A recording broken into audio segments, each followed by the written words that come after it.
At my 70th birthday, my daughter whispered, "You smell like rotten mud." So I whispered to the lawyer, too, about the $5.7 million she didn't know I had. I walked into the grand hall and felt the eyes weigh me down. Crystals hung from the ceiling, mirrors reflected designer gowns and tuxedos, voices laughing too loud. I was led to a seat near the restroom corridor, tucked away like a shadow waiting to be ignored. I caught Liam's eye, pleading, but the guests were already distracted by champagne and hors d'oeuvres. Joss ascended to the microphone. She cleared her throat elegantly. "We gather tonight for my mother's 70th birthday," she said, voice sweet but sharp.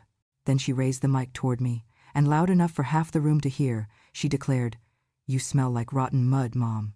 The silence that followed rattled my bones. If you feel justice deserves celebration, smash that hype button. Let us keep stories like this alive, echoing far, far away. Your support helps us bring understanding and love to those who deserve it. Thank you so much. Keep listening. Some guests tittered behind cupped hands. A woman in pearls whispered, "Did she say mud?" I forced my spine straight. I did not flinch. I clenched my shawl tighter. Candace appeared from behind Joss. With a cruel smile, she grasped a leftover candle from the cake and jammed it into my hair, pressing wax into my scalp. Then she dipped her fingers into the fresh frosting and pressed it into my cheek, spreading it with such force that whipped cream stuck to my eyelashes. She stepped back and spat, "You're just a cheap, stupid decoration." A ripple of laughter echoing through the room felt like hammers striking me. Joss crossed the stage and flicked her wrist. A waiter held a decanter overhead. Red wine streamed onto my lap, soaking my dress. The guests bristled, cameras clicked. I stood, weakening, as Candace pushed me. My foot caught the base of the cake stand. Tiered cake, toppled, layers and icing exploded across marble. Fruit and frosting spatters ran like scars. Liam gasped, eyes wide. The guests froze. Joss surveyed the mess, chin raised. "Don't mess my dress, stinky grandma." Her words struck like nails. With trembling fingers, I knelt and brushed away debris. My fingers found a slit at the cake's base. A small USB gleamed among the crumbs. This is not just proof. It is my voice, preserved, the echoes they tried to bury. I slipped it into my clutch and rose. Candace and Joss stared, faces draining. I held their gaze, heart pounding, lips set. They thought they humiliated me. Instead, they awakened me. I was not always the woman they sneered at in designer gowns. When I first arrived in California, I came with nothing but a battered suitcase and a heart full of hope.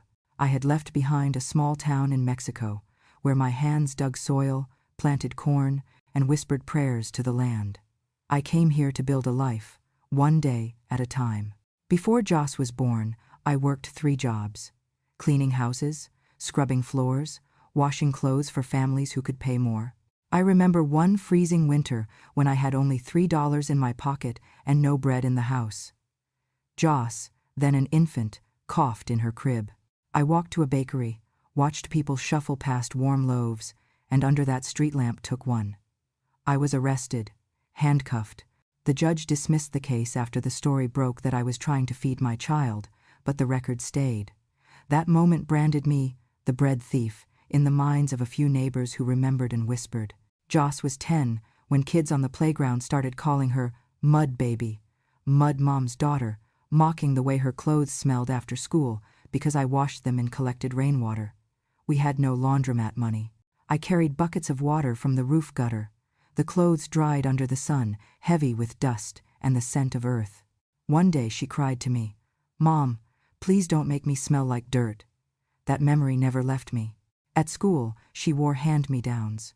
One jacket had patches from years of repair.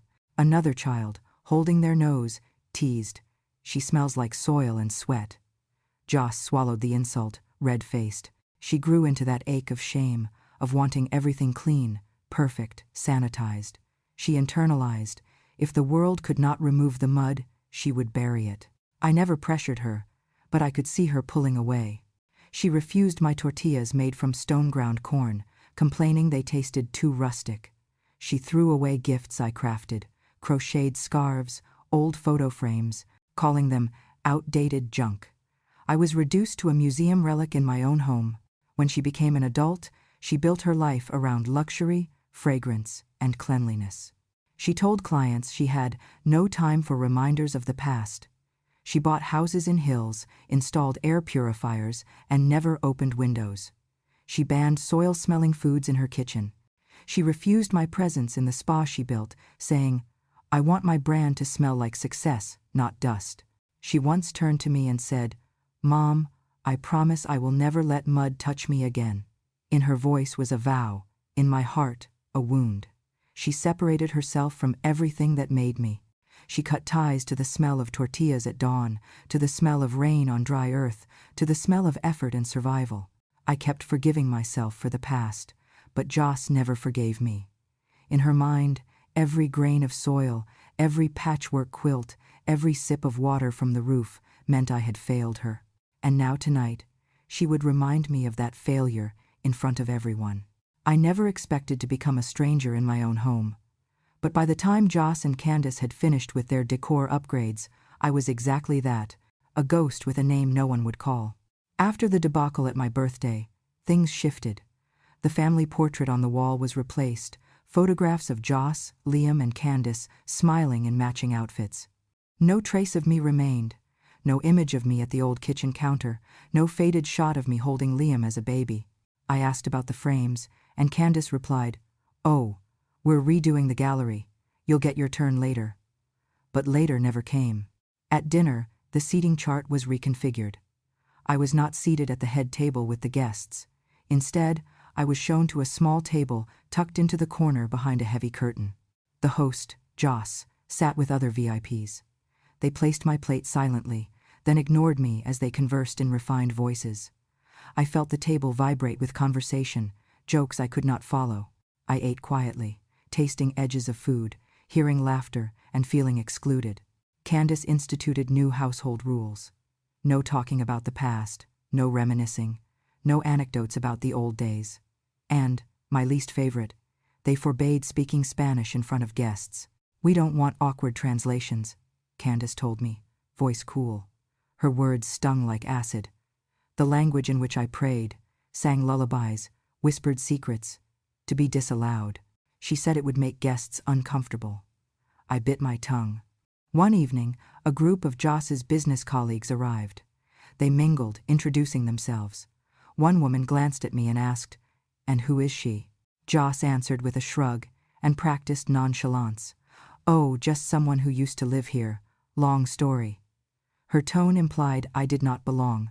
I was not worth explaining. I felt each syllable like a hammer. The label roommate began to follow me in whispers. A friend stayed overnight and later told me, "Candace introduced you as the former roommate in the villa." I was stunned. A former roommate, someone who had once lived somewhere, who might at any moment move out or be forgotten. Not a mother, not a matriarch, not a person of value. They moved my things, my books, my framed sheet music, my shawls, into the smallest bedroom at the end of the hallway. It was dim, with a narrow window facing the garage wall. The walls were painted pale gray, with no character. The ceiling light flickered. I went in one evening to find half my clothes missing, half my jewelry gone. I asked Candace, and she said, "Some of your things were cluttering up walkways. We're storing them for you." Liam came into my room one afternoon, stood at the threshold. He looked thin, nervous. He asked in a small voice, "Grandma, why don't you ever eat with us anymore?" I looked at him, surprised. His face was earnest, confused. I swallowed. Candace interrupted his voice through the door. "Because she doesn't belong anymore."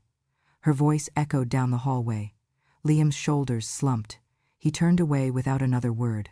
I closed the door and sank to the floor, chest shaking. For a moment, I felt like the air itself had turned against me. Days went by. I tried to reach out to friends, neighbors, but Candace had changed phone lines. Invitations to garden parties, book clubs, dinner gatherings, gone. When I asked, I was told, "They forgot to include you." At social events, a seat would be set at a far corner. Waiters would ask me if I was a guest, visiting. I would nod, though it was my home. Liam's school awards night came, and Joss invited every guest to the big dining table, but I was told to stay upstairs. She said it was too late for me to dress appropriately. I overheard in the hallway, "She doesn't match the ambiance." My heart broke. One evening, Candace sat at the living room, leading a small meeting with Joss and business partners. I heard her voice. "We no longer allow promotions to be announced in her presence. It's safer to avoid her involvement." The word "we" cut me deeper than any insult. She did not even use my name. In my room, I paced. I touched the walls, the pale paint, the lonely floorboard that creaked underfoot. I remembered how that room used to hold family laughter, bedtime stories, soft prayers. It was supposed to be a sanctuary, not a prison. I opened my window at night and listened to distant laughter, glasses clinking, soft music. I felt the heat of the party drift upward like smoke, carrying voices that had once belonged to me. I closed the window, but the memory lingered. Liam slipped into my room one night. He held a small notebook. "I copied a story you told me long ago," he said quietly. I turned toward him. He hesitated. "They say you belong to the past," he whispered, "but I want you to belong to now." Tears glistened in his eyes. I wrapped him in my arms. I whispered, "I belong wherever love remains." I stood later in the hallway, listening to muted chatter. In that silence I resolved I would no longer be hidden. If they saw me as a roommate, a relic, an inconvenience, they would see the strength beneath the dust. I woke early, before the sun crept over the hills, and began the soup. I pulled out bones, vegetables, herbs. The aroma grew slowly in the kitchen: cilantro, onion, garlic. I remembered making this for Joss when she was 5 and said, "Mama, this smells like home." I allowed a brief smile, then turned serious. Tonight, unlike other nights, I would bring something that meant more than decor. It would mean blood, memory, dignity. The staff arrived early, setting tables, polishing silver, arranging crystal vases. Through the kitchen wainscoting, I glimpsed Charlotte critiquing placements, whispering to photographers. They would frame every image perfectly, every guest poised, every glass gleaming. Except me. I ladled the soup into bowls, stepping carefully through the corridor toward the dining room. Candace appeared, arms folded, expression sharp. She took one smell of broth, and her face twisted. "That's not what we serve here, Mom," she said coldly. Before I could respond, Candace grabbed the pot and tipped it violently into the sink. The liquid spilled, splashing over tiles, the scent of cilantro and stock flooding down the drain. My heart sank. The bowls I carried clattered, soup lost, effort dissolved. I stood, shock and heat rising. Candace smirked. "We have a caterer. We don't do your rustic food." Her tone was public, deliberate. Guests in the hall paused. One man murmured, "Is that her mother's kitchen?" Another raised a camera. Joss stepped forward, arms dainty. She nodded at the staff. They began sweeping bowls, fruit, crumbs, erasing every trace. The hall's lights dimmed, the focus sharpened at the front, where dignitaries and friends were assembled. A flash went off. I was left behind the closed doors, watching glass and laughter, the music swelling beyond walls. My legs trembled. At 3 o'clock, the staff locked my door, not gently, but with finality. The key turned, bolted. I banged. I pleaded, but they had rehearsed silence. Outside, I heard clinks of silverware, the hum of conversation, spoken toasts. The wall separated me from a life I used to occupy. In my shutting door, I heard footsteps, the photographer tuning his lens, the host's laughter warming the room as though I had vanished already. I sank to the floor. My soup spoons rattled in the cabinet door. I pressed my back to the wood, trying to feel something, the memory of living. Hours passed. The distant laughter hollowed into a wound. Through the vents, soft chords of string music floated in, the click of wine bottles, toasts made in my name. Yet I was not called, not seated, not included. At one point, I heard Charlotte's voice, loud, confident. "Make sure to capture her picture on the staircase. It will show how far she's fallen." A mocking suggestion. I cringed, pressing my fingers into the carpet, the echo of those words a lash. Then came the flash of cameras outside the door. The windows of the banquet hall glowed. The carpet, the guests, the fine dresses, everything staged. I was concealed, ignored. No one turned for me. Somewhere between afternoon tea and evening toasts, Liam tiptoed to my door. He whispered, "Grandma?" I recognized the crack in his voice before I saw him against the frosted glass. His face was sad. He cupped his hand, but I could not reach out. The door would not budge. Later, in the hall, I heard the sound of cameras clicking in the ballroom. Joss stood at the center, glass raised, crowd applauding. Photographers angled for the shot. I was not present, not included. After dinner, Charlotte approached Grace, a guest, and said plainly, "She's just not part of this anymore." She patted her hair, looked at her phone. The guest nodded perfunctorily, moving on. That was her introduction. As the evening waned, the party dispersed. I remained in my locked room, the walls thin, the air stale.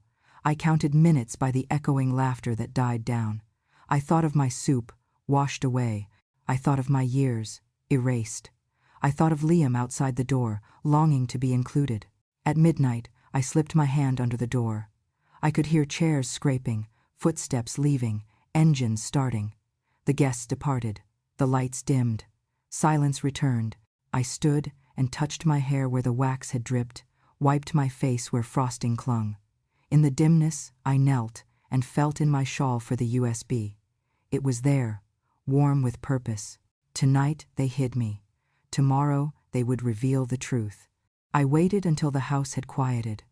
The chatter from the dinner faded, the music stilled. In the corridor outside my locked room, I touched the doorknob, felt the cold metal. My heart pounded. I thought of the dessert table, the ruined bowls, the laughter I could no longer hear. It was time. I turned back and crossed the hall into the small storage room behind the kitchen, the place they called junk closet. It was cramped, dusty, stacks of old suitcases, moldy photo albums, weathered documents. The dim bulb overhead rattled. I pulled aside boxes, shifted faded fabrics, until I found the back wall panel. My fingers traced a seam. With a firm push, the panel gave way. Behind was a shallow niche containing a lockbox I had installed years ago. I carried the box into my room, closed the door softly, and set it before me. My hands shook as I opened the lid. Inside were folders heavy with documents, the original deed to the house, in my name alone, past tax records showing I paid property taxes even when the roof leaked, corporate papers for the spa business, hidden accounts in offshore trusts I had established the day Joss was born, share certificates, a stack of canceled checks from when I loaned Joss seed money, and at the bottom, a red USB stick, the one I retrieved from the birthday cake. I picked up the USB and felt weight in my palm. I slipped it into my blouse pocket and then flipped through a folder marked Family Trust Divided by Agreements. One page caught my eye. A meeting transcript from 4 years ago, a family meeting at which Joss signed a lifetime support agreement, signed in my presence with her own hand, promising to care for me, maintain property rights, to never strip me of voice or access while alive. That agreement had a clause. Breach of moral conduct, including humiliation, public insult, would nullify all her privileges and transfer them to me or a beneficiary of my choosing. I closed the box and sat in the dim lamplight, breathing in the stillness. For years I had held this in quiet. I placed the word proof over every insult, every cruelty, like markers in a ledger. The USB would reveal voices: Joss, Candace, clients, speaking ill, mocking me, planning exclusion. I retrieved the USB, slipped it into my laptop, and opened a folder labeled Family Meeting, 2019. The recording began, voices tinny but clear. "I will handle all property. Mom should stay at home. She doesn't understand brand. She's old, fragile. She has legal title, but we manage. That's the agreement. If she ever speaks out, she forfeits support. Yes, remove her name from promotional materials. She is a liability." My chest burned listening. But a smile, small, fierce, spread across my face. I typed a note to the file. Exhibit A, breach of agreement. Then I called Franklin Pierce. His voice on the phone, aged but strong. "Ruth, is that you? It's been a long time." "Yes," I said, voice steady. "I need you." "Of course, anything." "What have you discovered?" I told him about the deed, the agreement, the recordings, the cruelty they inflicted, the humiliation. He was silent a moment. Then, "Let's remind them what loyalty looks like." We plotted. First, Franklin would file a formal notice of breach of the lifetime support agreement and petition the court to enforce the clause that I assume full control over all property, assets, and the spa business. Second, he would serve them with copies of the recording, publicly if needed. Third, he would freeze their access to accounts tied to the property. I listened, feeling strength return. I once saved his wife when she had cancer, driving her to treatments, lending money. He had never forgotten. Now, he would repay the kindness. That night, I drafted a letter to the bank, to corporate partners, to press outlets. I wrote, "I hold title. I hold proof. I will no longer be silenced." I attached the USB file, the signed agreement, share certificates showing I retained controlling interest.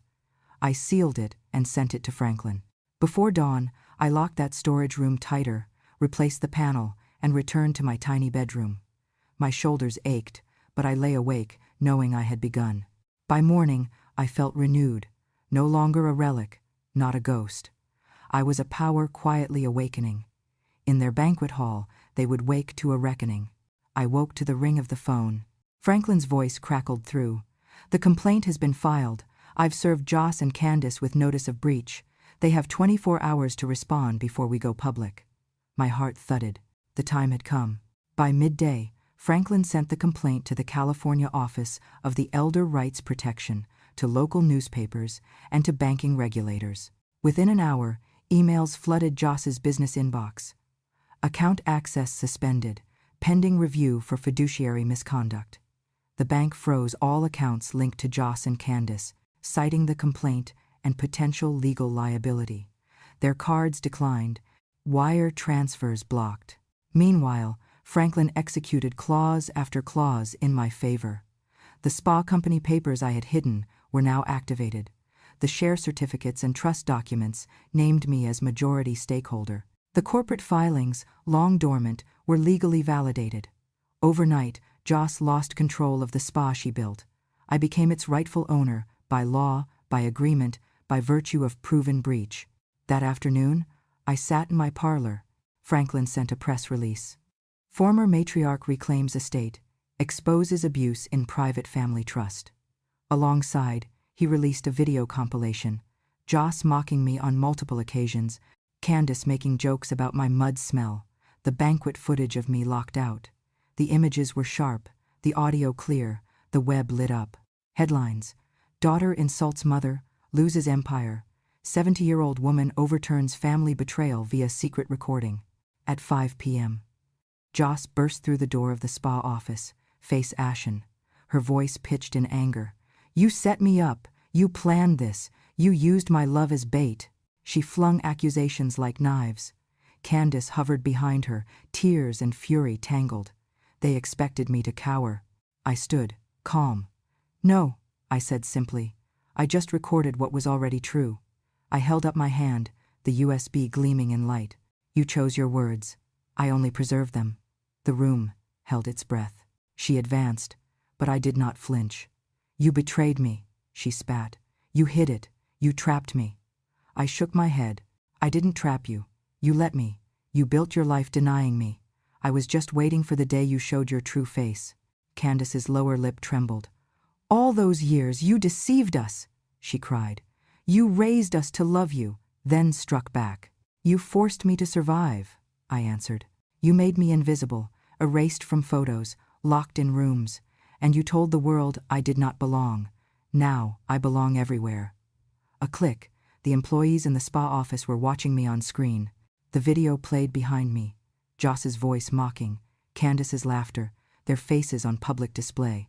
Outside, press clambered. Reporters knocked at the spa's front, cameras rolled. Joss's name trended. Clients canceled memberships.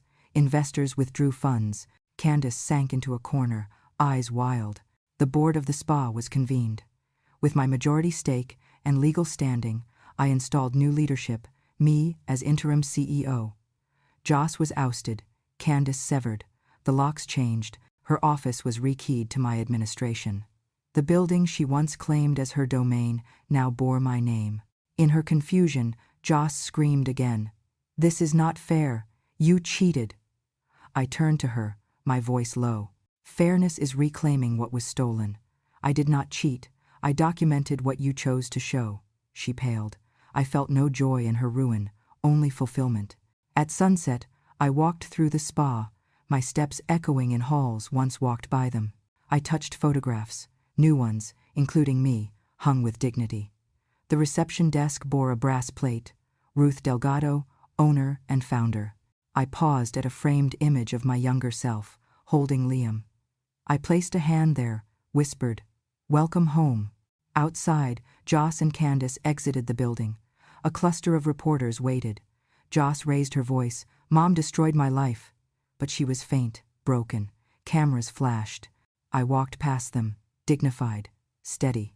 Liam appeared at the entrance. He ran to me. I crouched and gathered him in my arms. The team around us snapped photos.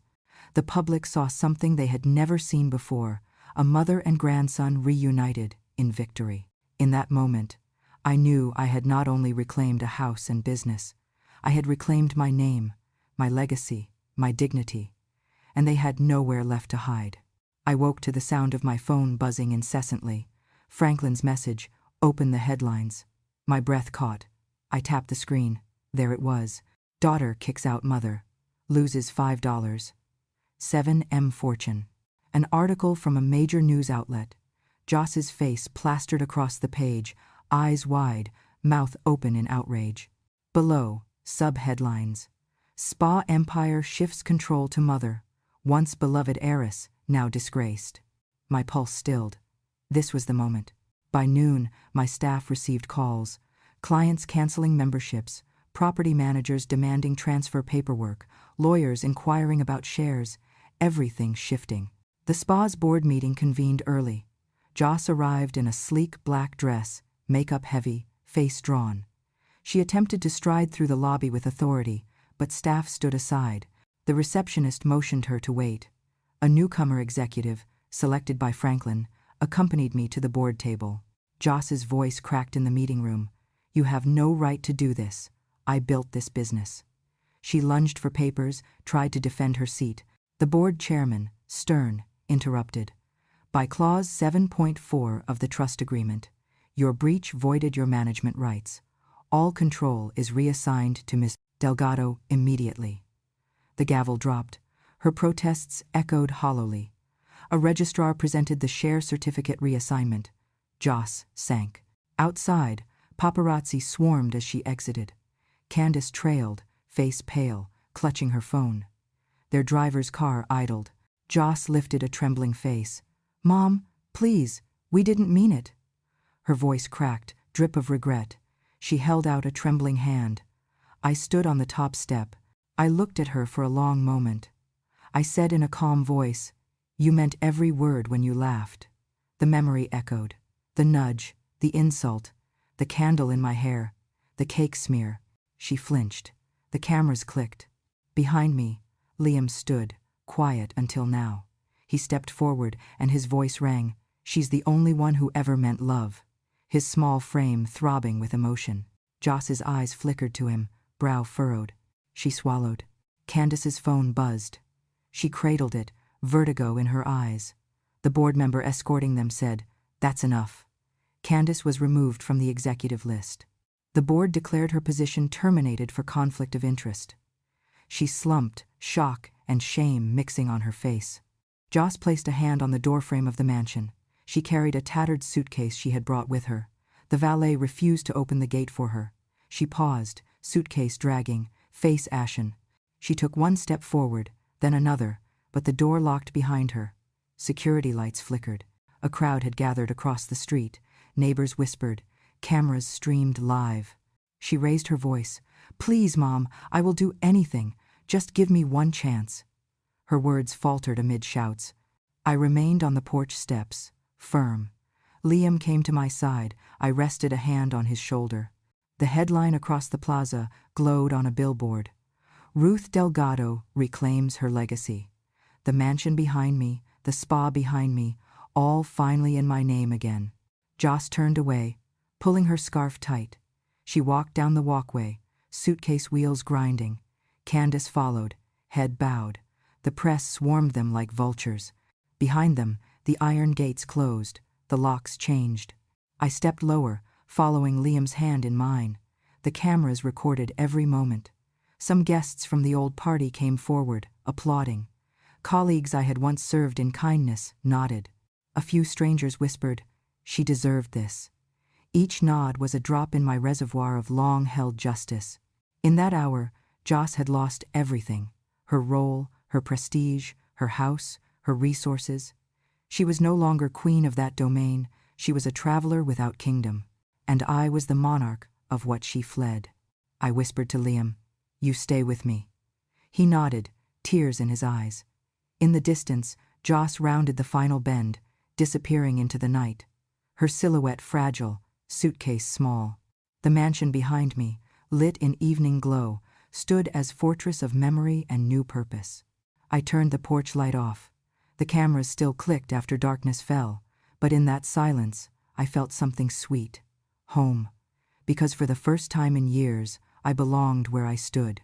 I walked through the front gates early in the morning, dew still clinging to the hedges, birds calling overhead.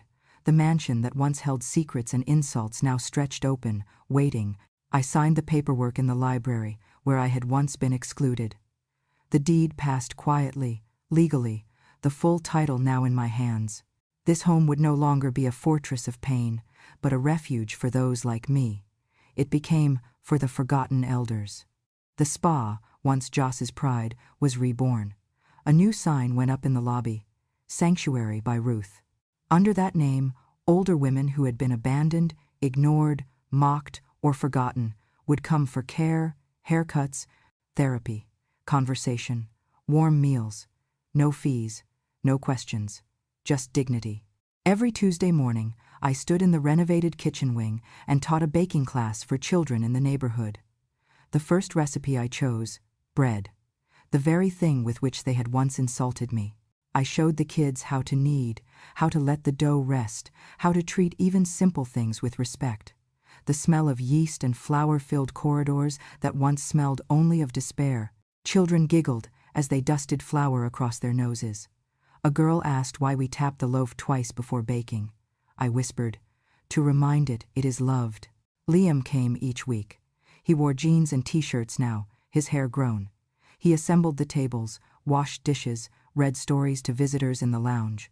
He told me he loved the smell of this place, not like mud, but like home. One afternoon, as dusk fell, we sat on the porch steps with a tray of freshly baked rolls. He handed me one, warm, crisp on the outside, soft inside. He said, "Grandma, everyone should have a place like this. You made it for them." I squeezed his hand and smiled. In that moment, I saw women walking in, arms open, stepping through the gate, some with canes, some with broken spirits.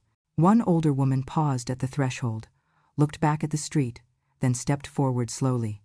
Another followed. They carried small bags, hesitant faces, hope in their eyes. My heart swelled. I had traded a fortress built with locks for a home built by hope. I whispered to them, "Welcome home." They stepped inside. Years later, the grounds bloomed with flowers planted by the women who came, roses, lavender, jasmine. They named paths after memories: Resilience Way, Memory Lane, Second Wind Court. The spa walls bore pictures, not of Joss or Candace, but of the women who found solace. Smiles reclaimed, hands rejoined, dignity restored. Once, a reporter arrived and asked me, "Why do this? Why give up your privacy?" I looked at Liam, at the women around me, and said, "I was erased once.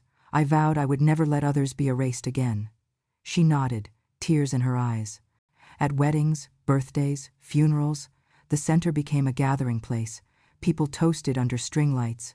Children ran through gardens. Laughter echoed where once there was silence. On my 85th birthday, Liam raised his glass before everyone. To my grandmother, who taught us that no one is too old to belong. They clinked glasses, teacups, water glasses, small cheers. I looked at faces, worn and hopeful, and I thought, this is what inheritance looks like. I walked through the halls, fingers brushing the banisters, pausing at the photo of Joss's birthday party, removed and replaced by a mural, a mosaic of those women's faces. I smiled. My story was no longer about a daughter's insult. It was about a life reclaimed, a home reborn, and many doors forever open. I looked toward the gate, no locks visible. The path was always open. I whispered to myself, to them, to the memory of that birthday. They said I smelled like rotten mud, but I smelled of bread, of rain, of forgiveness, and now I smell of purpose. I stepped outside, arms wide, the night air cool. Behind me, the mural glowed in golden floodlights. Ahead of me, the gate opened, inviting for whoever needed to walk through. I wasn't family anymore, but now I am everyone's mother.